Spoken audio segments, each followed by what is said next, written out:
Hello and welcome to CX Today. My name is Kieran, and for this session I am delighted to be joined by Ben Booth, CEO at MaxContact, and Matt Yates, VP of Engineering at MaxContact.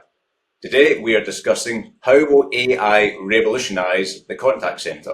Ben, Matthew, thanks for joining us. Thanks for having us. Pleasure. Well, let's dive into it then. Can you please tell us about yourselves and the work you do with MaxContact? I'll go first. Sure, So I'm Ben Booth. I am the CEO of MaxContact. What do I do here? Chief Editing Officer, probably. But no, I've been here around 20 years, and we're a CCaaS solution provider. Cool. And myself, Matt Yates. So I'm VP of Engineering here at MaxContact. And that means I'm responsible for the development side of the organization, where we build the software, we build the solutions for our CCaaS platform, and also the DevOps function as well, the hosting and maintenance of the platform for our clients and our customer base. Well, fantastic. And you'll both be perfectly informed to discuss today's topic then. And it is a doozy, and it's obviously quite an exciting and quite a controversial one in 2023. So I'm really looking forward to you guys' opinions. And on that theme, what are, I guess, to kick off, what are some of the key new developments in integrating AI into the contact centre? I think, if you don't mind me going first on that one, Ben, I think some of the key new developments, really, the ChatGPT launch at the back end of last year has opened everybody's eyes to the possibility of AI and what it can do for us, particularly with large language models. And in the contact center, that creates a lot of opportunity. And it creates opportunity throughout the whole customer journey, from the point at which you call up a contact center or contact center via email or web chat, for example, right the way through that journey through to resolution. There's many points on that journey where AI and LLM capabilities can help improve the customer experience, improve the contact center efficiency, and ultimately, help the contact center produce the best level of service. Yeah, just to echo that, it's the technology now is down to the imagination, and it's actually allowing people to harness the data they've got in the contact center. So speech transcription's been along a while, but it was generally only used for quality, for auto QA, etc. Now we're able to unlock the value in that data, but across all interaction channels, so email, web chat, social, etc. And it is the efficiencies, and not just the customer experience, but the agent efficiencies that we pull in, which ultimately does relate to customer experience. When I was on the phone doing support many years ago, I would have dreamed to have that summarization of clients' previous interactions about a support case, rather than having to trail through all the emails to work out what was actually going on. So the technology, it's really exciting, and I do think with ChatGPT, but not just that, there's a new wave of technology coming along as well with the machine learning, and that's really exciting going forward in the contact center. Yeah, that's perfect, actually. I was going to save this question for towards the end, but I think it's a nice wee segue, is that how can AI and data complement one another to optimize agent performance in this regard? Do you want to go first, Matt? I'm happy to take that one, yeah, sure. So yeah, agent performance and AI. So like Ben mentioned, there's a lot of data generated within a contact center. There's all the data that contact centers put into the systems, the CRM systems, and there's all the data that's generated through the interactions that are handled every day in the contact centers. And those agents who are responsible for the majority of those interactions with the clients, they can leverage the power of AI by having AI do the heavy lifting with the data. So, for example, if I'm on a call with yourself, Kieran, like I am today, imagine a world where, we're transcribing the call real time. The call's being transcribed real time. And based upon the questions that you're asking of me, the agent, I'm getting helpful suggestions as to what a suitable response might be. So from an agent productivity perspective, it's helping me more likely provide the response that you need to resolve your particular question or concern. And it's doing it in such a way that enables staff to be onboarded much faster. So, we can help with the onboarding of staff by using AI and the data available, so that they can become more productive and more useful agents in a much shorter time period than they previously could. And then obviously for more experienced staff, it can help do some of the heavy lifting around some of the admin work. So I think Ben mentioned earlier, for example, the summarization. So when you're wrapping up the call after the end of the interaction, we can help speed up that boring time of the admin typing up the notes, what was the conversation about, what was the outcome, any follow-up actions. AI and data can help automate that kind of heavy lifting, if you will. And that's just two examples, but there's many more. I'm sure Ben will talk about some more. Thanks. No, you took the two. They are the good ones. But there's others all the way through. It can be the good thing now with the transcription is that also that personalization around the individual. It's not just about every client will be treated the same. As we get more history, you actually can build up personalization. And other areas that we're seeing it heavily used is in the compliance. We're in sectors such as the regulated, FCA, Ofgem, etc. And having that safe, we talk about safe working environment in the development and technical team, but that applies to a contact center as well. And creating that safe working environment when you're dealing with vulnerability, etc. Actually, it really benefits the agent because it is. I always say I couldn't be an agent. It's a stressful job in a lot of the things they do. His dealing with people getting out of debt, for example, or in stress. It just creates those guardrails, and you have to be careful with that because the technology, if you let it loose, it can have the opposite. So this is where I think people need to understand their responsibilities with it as well. But there's so many use cases. We're playing around with just ideas as well, and you can combine technologies just to come up with new use cases and solutions, which is where it's great for us as a vendor. No, that's terrific. Thank you. I think it's really interesting what you were touching on there about the compliance side of things. And naturally, among the many major stories in AI at the moment is how is it going to impact security and compliance within a business, and especially with looking at the contact center specifically. What impact do you think AI will have on company security and compliance policies within the contact center? It's two for me. On the compliance side, I think it's a requirement. It's very hard as a business to say you're 100% compliant because you've got people in chairs and you can give them all the training under the sun and you can do the spot checking. But when you can monitor interactions, and it's not always about monitoring the agent, it's about everyone has bad days. It's that escalation and alerting to potential issues when you are dealing with with these regulatory requirements now. On the security side, I actually think coming from a software company, it's actually better because we can actually use AI and to look across everything more frequently, and again do anomaly detection, alerting, safeguarding people's information even more. The flip side to that is we've got more data to secure, and that is another issue in itself. That now. Where in a contact center you might have name, address, phone numbers, and there used to be some that had a lot more. Now, because we're transcribing and we've got more interaction channels than we had 10 years ago, there is a lot more data to secure. And I actually think it's down to the vendors to make sure that that's done in a secure manner, but the contact centers obviously have a responsibility to do it as well.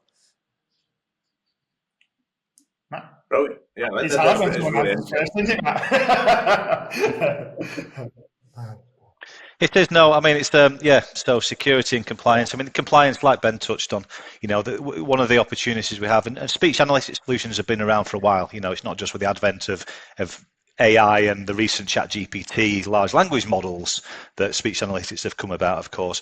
But what those technologies enable us to do is more efficiently and effectively scan every single interaction and check those interactions against predefined criteria to make sure that those calls are in compliance. And then, where they are not in compliance, you can highlight them very simply to the QA team, or and imagine a world where we transcribe in real time or immediately following the end of the interaction call. We can actually provide that feedback to the agents, real time in the call. So you can actually provide the real time coaching to say, oh, by the way, you need to cover off this particular point of this particular guideline in the call, don't forget. And they can get those real time prompts during the call. So the likelihood of them not complying with regulations is significantly reduced. Yeah, a lot of the technology was always post call or post interaction, which means it already happened. So yes, you could do and react to it, but now it's becoming real time, and that is a big difference as well. Yeah, no, that is really interesting. It's something, I think when a lot of the red flags about what the implications can have with AI, you don't really think about almost the use case it creates and instead as well. I think it's quite interesting. I guess returning to the CX impact, I think it's very obvious that it's going to have a significant impact. It already is having a significant impact. But I was wondering if you guys could please explore some of the specifics and what specific ways AI currently impacting the contact center at the moment, but also in the near future as well as this technology continues to innovate so quickly. Yeah, I think one example of how it's currently impacting the contact center, and there's a few vendors doing this, is right at the start of that customer journey where I contact the contact center and I get into an IVR system. You can actually incorporate AI capabilities within the IVR system. So we can now start to actually ask questions, do, for example, the basic identity and verification during the IVR, and actually start to ask questions around the reason for the call. And then based upon that information real time, we can actually query a large language model and actually provide suggestions back on how the caller might be able to resolve that particular question. And it could be, empowering that caller to resolve the question themselves. For example, diverting them to, a particular knowledge base on a website, or asking, we can provide further information. Would you like us to send you an SMS message, for example, with links in? And they can do that during the call. So actually, before they even get through to a real agent, we can start to harness the power of AI and large language models to better serve the client and hopefully resolve some of those and higher volume, simpler queries that don't necessarily need the real human to resolve. We can then obviously have the more complex, challenging conversations pass through to the humans to resolve. Yeah. So just where it's going in the future is I think the personalization. It's getting to the point where a contact center is not going to have one large language model. It's going to be personalized even down to eventually we could get to individuals. In the way the language talks, the voice, how it communicates, and one issue we've always seen in contact centers, and the technology has been there to help improve it, is simple things. Getting the right query to the agent who can solve the problem. As contact centers are getting more and more expensive to run, what we're seeing across the industry is agents are expected to do more and know more, and there's a lot of blended campaigns. So you used to have an omni campaign, which was web chat and email, and agents would just do that, and then you'd have your voice. Now everything's blended together, but that's also becoming on the skills. So we've got contact centers that their inbound is from multiple products and multiple vendors, and the end agents are meant to be multi-skilled. Now you can do that, but getting the right interaction to the right agent who can solve the problem, and that improves the agent's performance, but also the customer experience, because everyone wants first contact resolution, is now becoming really powerful. It used to be a few topics and you try and get it through. Now we'll have a look across the interactions, the history, and we'll match it up to the actual agent who can solve that problem. And all those type of things now will be just becoming more effective. It's been there in some guys, but it's just getting better and better. That's why. Fantastic. And I guess I think the nice thing, sorry, Kieran, just to interject there. I think the nice thing that Ben touches on there is that this technology is enabling kind of the multiple personas to benefit. So it's enabling me and you as the end customer to have a better experience, a better interaction experience. It's enabling the agents to be more capable and be more performant in their roles and provide a better level of service. It's providing the overall contact center to be more efficient and more effective. And so, each of the roles involved within the contact center on both sides are benefiting from these technologies.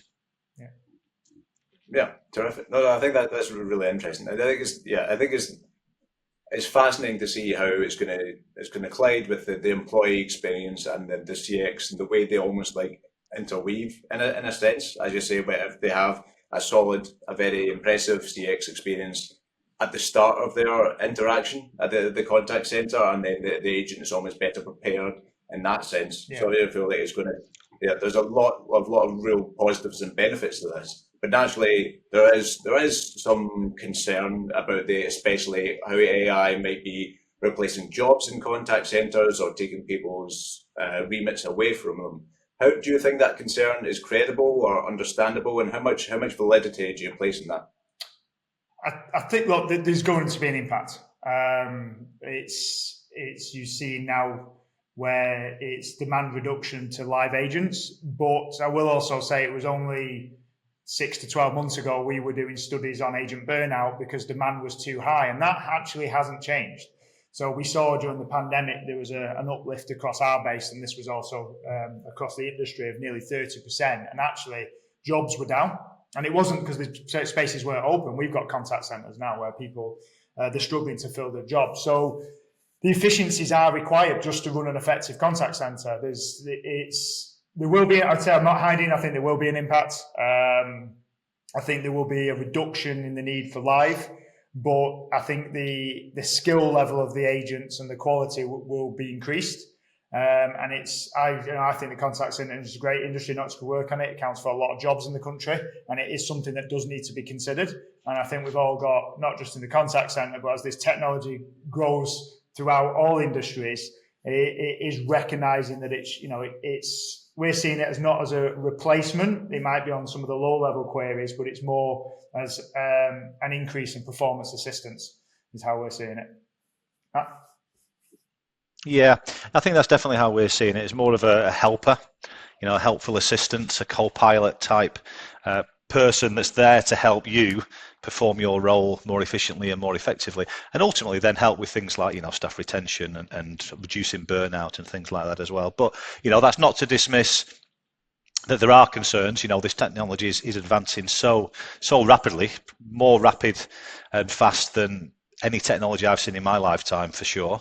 And I've been working in tech since the kind of mid to late 90s, and so it's a few years now since the advent of the internet coming into fruition and various other kind of technology phases since. And this is definitely the fastest developing area, and you see that on a global stage as well. There's obviously concerns raised about the speed at which it's developing, and those can't be ignored. And I think we need to work together as an industry and also as a society, at a government level, to really understand the implications of this longer term and to make sure we safeguard for the good of society going forward. I'm trying to get hold of a contact centre right now, which is a large government contact centre, and they're doing everything in their power to not make me speak to someone, but I want to speak to someone. I know some contact centres might, for efficiencies and cost push. At the end of the day, your customer's your customer. And, when you want to speak to someone, you want to speak to someone to solve the problem. And it's that demand. I think if it's the right, even when chatbots came out, it's the right tool for the right job. If I can do something automatic quicker so I don't have to queue and it saves me time as the customer, I will use that service. But if I want to go and speak to someone, I want to go and speak to them, and I will queue for hours to get hold of someone and just leave my phone. So it's getting that balance of where the tools are right and it's right fit. I would say anyone looking to replace, and it's been talked about for a while, the virtual agent. It's what's stopping me producing a virtual assistant and having two virtual assistants talk to each other? Is that where it's going? It's not solving any problems, is it? I think we're going to see like the curve where there's a massive adoption, a bit of a drop, and then we find the balance. 100%. No, I completely realise that. Only even anecdotally having the empathy and understanding of a human agent on the other end of the phone when I've been speaking with someone at a contact centre makes a world of difference in specific situations. But as you say, having just that very quick to the point virtual assistant can be really, really helpful as well. Exactly. So I guess, the final question, looking ahead, we touched on it earlier about maybe some specific use cases for CX in the future, but over the next 5 years, where do you see AI in general going, but also in the contact center? Where do you think is the story for the next half decade? Interesting. It is. I mean, there's a lot of examples currently in flight and in progress and coming available every other week this year. If you're obviously keeping track of the current industry advances, and so every kind of CCaaS vendor is developing capabilities within this area. So it's kind of hard to predict where we'll be in 5 years' time because it's advancing, at a rate of knots already that is, like I mentioned before, never seen before in my lifetime, for sure. And so, I think it is harnessing the data fundamentally. Think about some of the interactions today. They are very much interpreting that two-way conversation, and being able to augment that conversation with third-party data. So it could be, like Ben said, that personalized historical data of all your previous interactions. It could be, meaningful information about you from a personal perspective as well, whereby, I can't think of a good example here, but where the company's got some information on you through the services that you've purchased, and they can really provide a highly personalized experience. And I think building on that data augmentation to produce, really high quality interactions, both, with humans and without humans for the simpler queries. I think that's where we're going to see a lot of the advances. And I think from a consumer perspective, it can generally only be a good thing for me, because if I have a problem and I want to call up, the number one outcome I want is a fast call resolution. I want a first time resolution, and I want it to be conducted in a pleasant and pleasurable manner.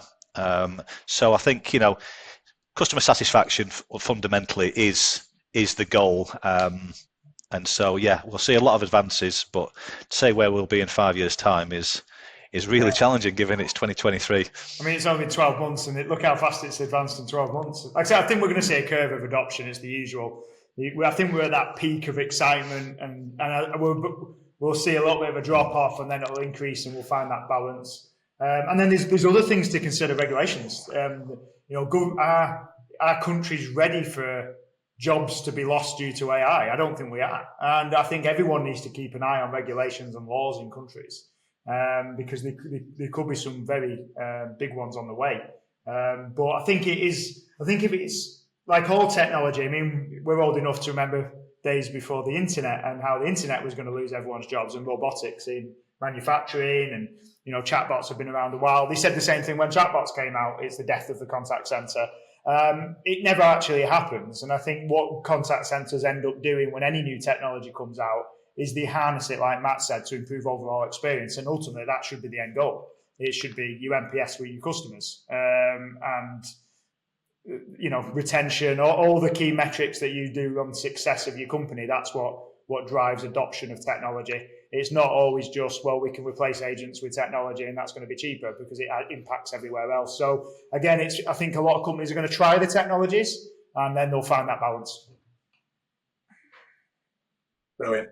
That's fantastic. Really interesting. And even, I know it's quite hard to predict 5 years in the future, but I think there's some exciting suggestions there. I think that's all we've got time for today, but it's been a really good session. So thank you to Ben and Matt for being here today. Thank you very much. Thank you. If you enjoyed this video, please give us a like and share on social media, and we'll see you next time. I've been Kieran Devlin of CX Today. Thanks for watching.